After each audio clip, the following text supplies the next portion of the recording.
Clear that purporting to override the governor's veto without sending the law to the governor is a recipe for chaos and lawlessness. These people call themselves lawmakers, but to keep the law is very difficult for them. Why is Nigeria failing on that Tinubu? The Pro-Wike House of Assembly members are calling for anarchy.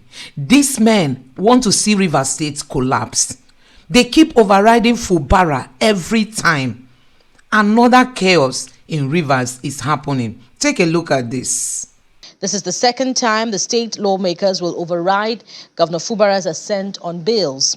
In January, the House ruled against Fubara's assent to 4 bills that were earlier passed and sent to him for assent. We have done what we are supposed to do, passing a bill, sent it to the governor for his assent. He has refused to assent.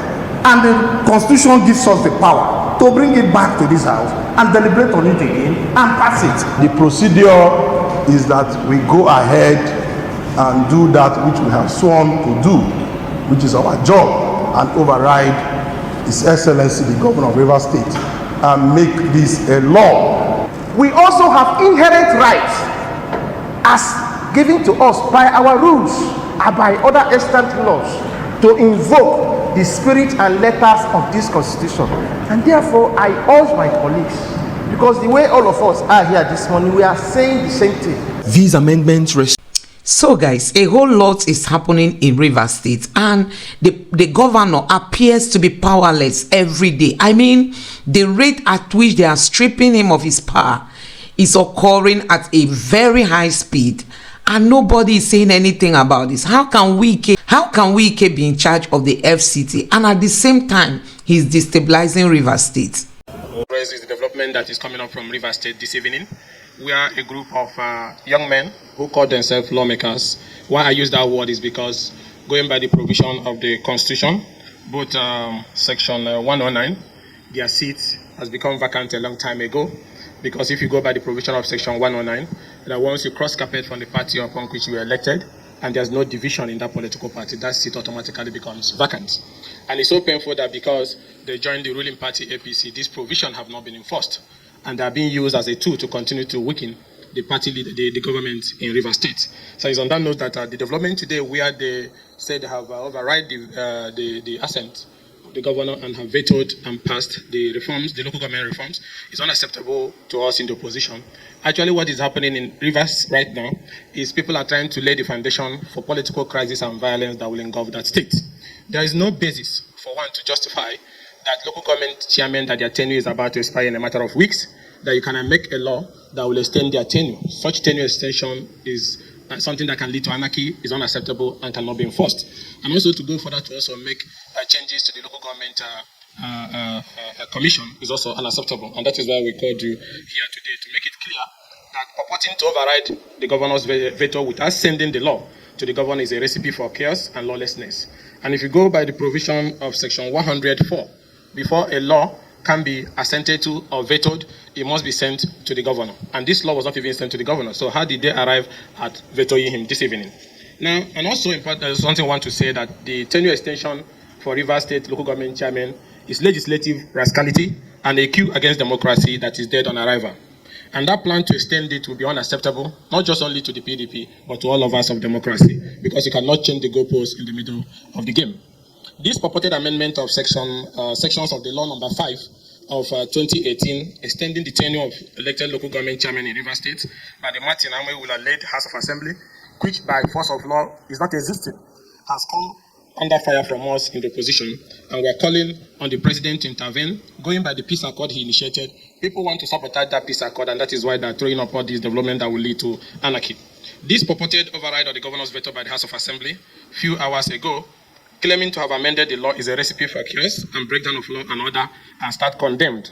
This bill was never sent to the governor for his assent. Assuming even without conceding that the Rivers State House of Assembly sent the law to the governor has 30 days within which to assent to the law or withheld his assent. And it can only be at the expiration of the 30 days that the State House of Assembly can adjudge that the governor has withheld assent and not earlier. And also, before we even get to the issue of vetoing him, the people that are carrying this action are unknown to law, like I said before. They are no longer members of the Rivers State House of Assembly. We kept quiet because we love peace when the president intervened, even though the terms of that peace was not acceptable to the opposition. but because we want peace to reign in Rivers State, we accepted it. But it looks like after the president's intervention that this badness has continued to increase in Rivers State, and people are doing this thing thinking that nobody can call them to account. And that is why I'm calling on the president. He has fought as a Democrat, both in NEDECO, both in ACN and AC. Just because you are the president today, you don't understand that opposition must be allowed to survive. These people have joined your party. If they are popular, they should go back and represent themselves for election. Not because they have joined your party, they continue to sit illegally in one bedroom somewhere in Rivers State, and then in the middle of their room, they keep changing laws, and they keep claiming that they have vetoed. Nobody sees these proceedings. This is not unacceptable. And we're also calling on the government in Rivers State not to implement any aspect of this. If they are looking for crisis, then they will get the crisis they are looking for. These laws, they were in the world, weeks to expiration of tenure of elected officials. You extend those tenures just because you feel you have the numerical number. And these numbers that you are claiming that you have, as long as the law is concerned, is unknown to the law. These gentlemen are no longer members of that House of Assembly. So that is why we're also calling on the Inspector General of Police and the Heads of Security to call them to order. Because what they are doing is an invitation to anarchy and an inglorious attempt to sabotage that presidential peace accord. These Rivers Assemblymen are truly acting like people who do not hold the sacred, who does not hold the sacred mandate of the people.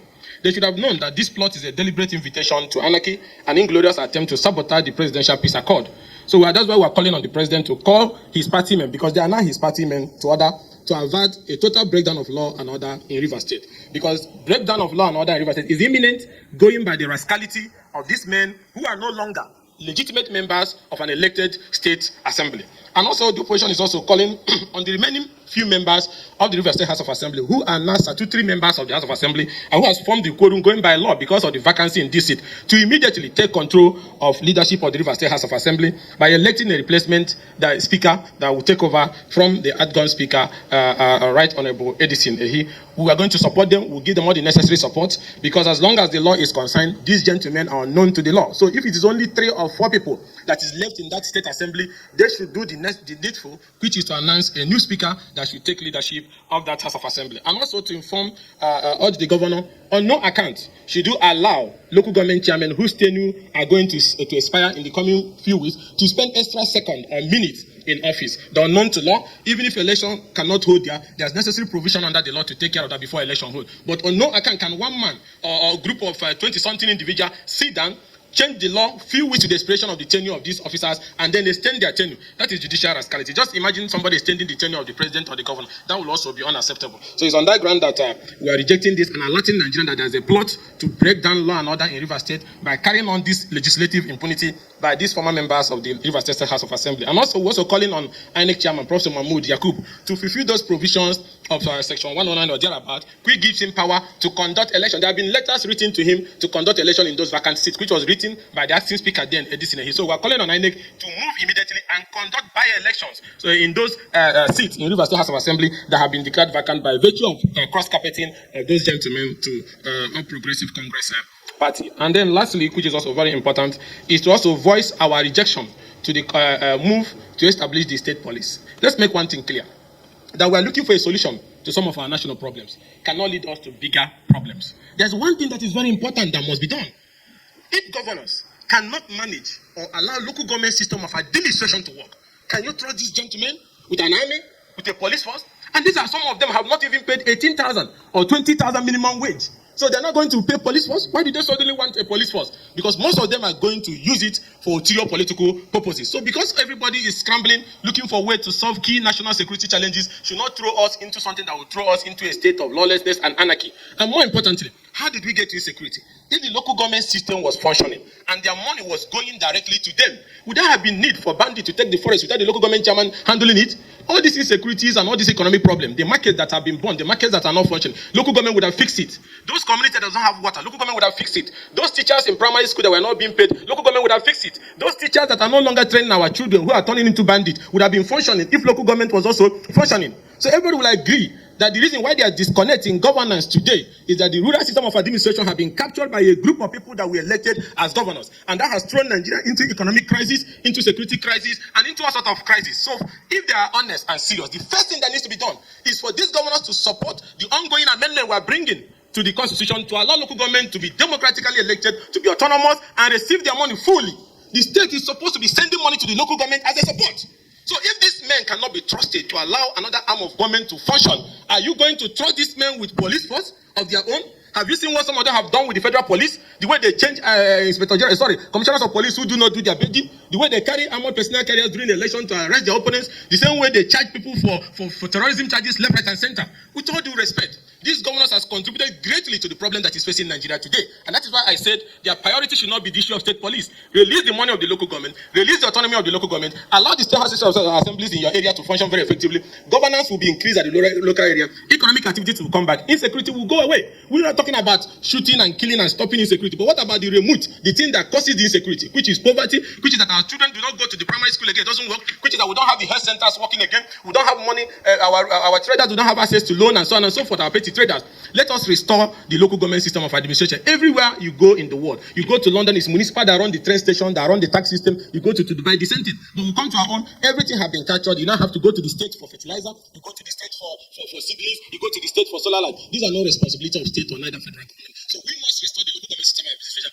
as the very foundation towards finding permanent solution to the issues of insecurities. On that ground, I would say that should not be a priority at this moment, that they have not shown the capacity, they have not shown the confidence, they have not shown the patriotism to be trusted with an armed group. Look at what some of them did with their vigilantes. You now weep and say, when you now give such group of people a police force on their own, at times the president may not even land in their state. Some of them can even shut down the entire airport. So the most important thing is to restore the local government system of administration. Then we can now go to the issues of state police. And even in that local government, we can also have community policing system. Empower the vigilantes, give them more training. They can police the forest, they can police the farmland, and restore our people back to the farmland so that we can have food security. It's on that ground that we have objection.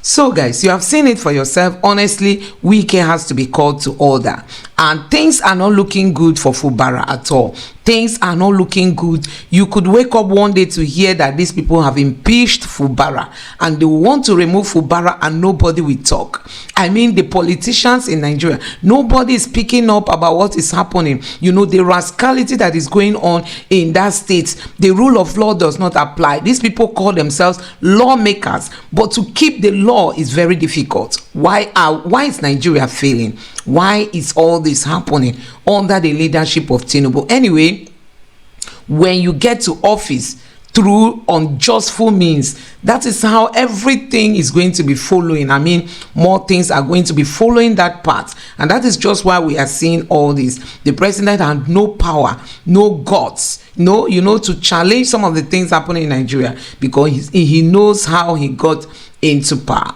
Let me know what you think about this in the comment section below. Thank you.